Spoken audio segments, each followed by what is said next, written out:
Hi everyone, my name is Eric and thank you for checking out my review on the Predator Quadcopter. If you do have any questions, please leave them in the comments down below and I'll do my best to get back to everyone. If you do want to pick one of these up, I included a link in the description below where you can find one for the best price. The Predator Quadcopter is all around a great quality quadcopter, both for beginners and experienced pilots.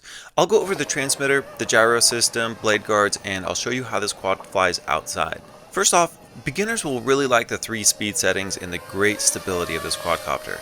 It's a good size for flying inside and it has plenty of power to fly outside even in light winds. Now the weight on this one is less than half a pound, so you do not have to worry about registering it with the FAA.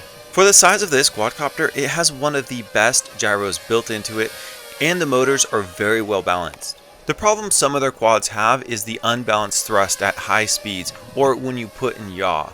And yaw is just when you spin your quadcopter around. So really what that means is when all motors are at near or full throttle, there might be one or more motors not performing as well as the others, causing the quadcopter to drift off its intended course. The motors on this quad performed very well and the lightweight frame is strong and durable.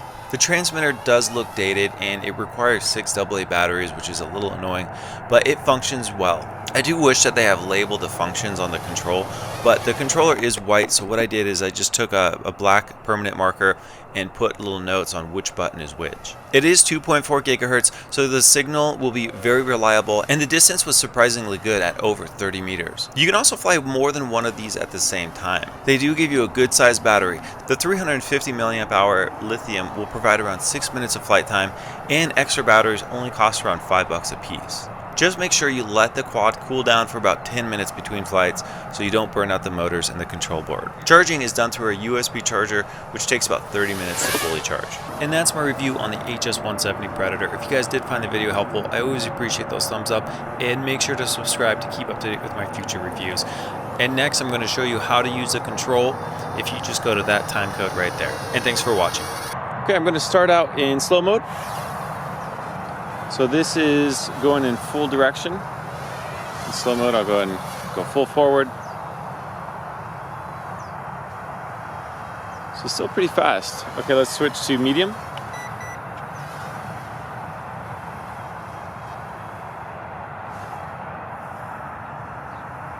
Still really fast. This thing is silent. All right. And now let's go on full fast. This thing is quick. The motors are so well balanced. It really has no speed wobble at all. The gyro on this quadcopter is one of the best I've seen. Okay, so I'm gonna go ahead and take off and go full forward. And that thing just takes off.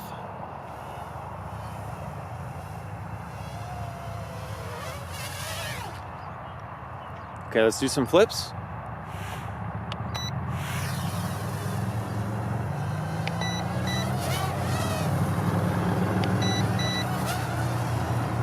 Flips are pretty tight.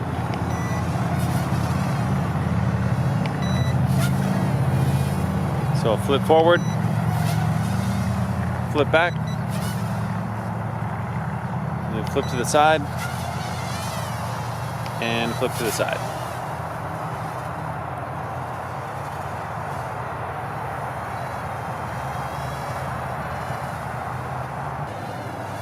All right, let's do a distance test. There's no wind right now.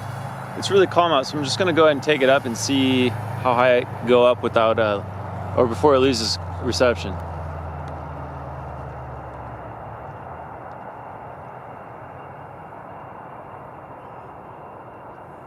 This thing has the best reception I've seen for a quadcopter in this size. And the recovery was amazing. Usually these things get some pretty bad wobbles on their way down, but this thing just is awesome. All right, let's do the toss test. I'm gonna go ahead and toss it. Okay. Look at that recovery.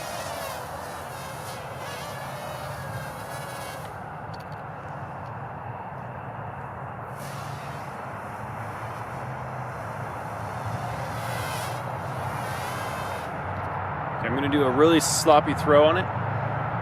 Just toss it around and it just recovers, no problem.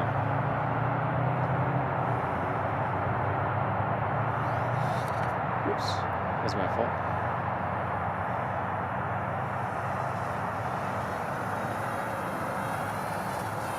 Okay, to show you the gyro, how stable this thing is.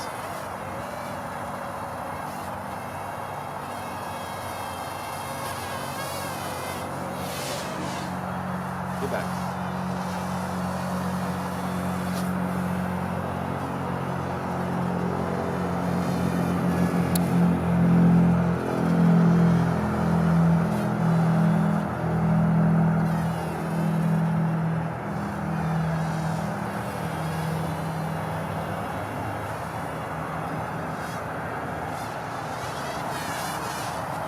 Okay, now we'll go over the controls.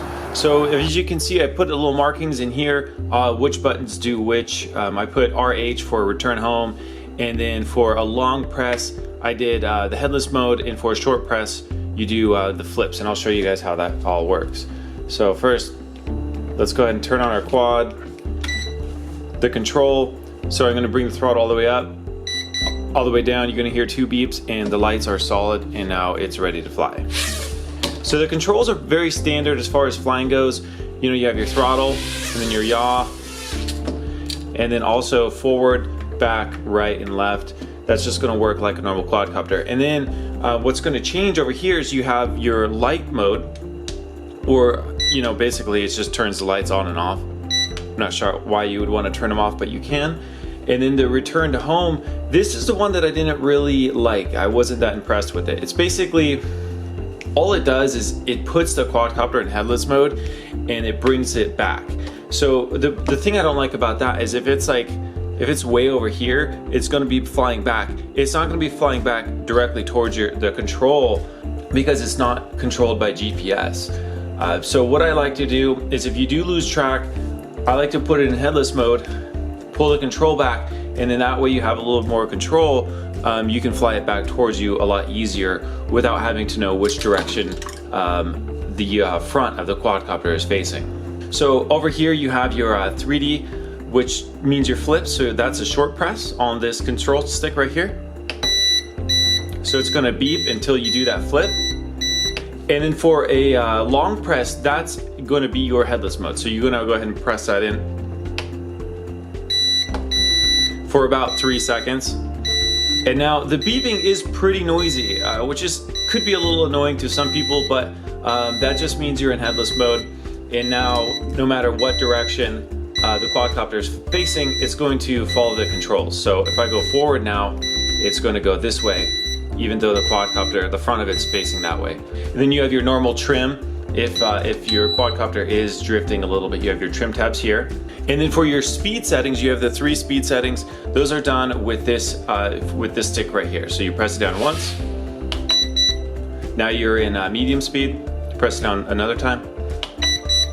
And now you're in fast mode. And that is, you'll know what mode you're in by listening to the beep. So 1 beep is slow, 2 is medium, and 3 is fast. And if you guys do land upside down, the cool thing about these blade guards is they actually do protect the blades. As you can see, they'll spin freely. Now, if you're landing in dirt or grass, you know, it's not gonna work as well. But if you're on a hard, flat level surface, it does do a good job at protecting the blades. As you can see, the blade guards are raised a little bit.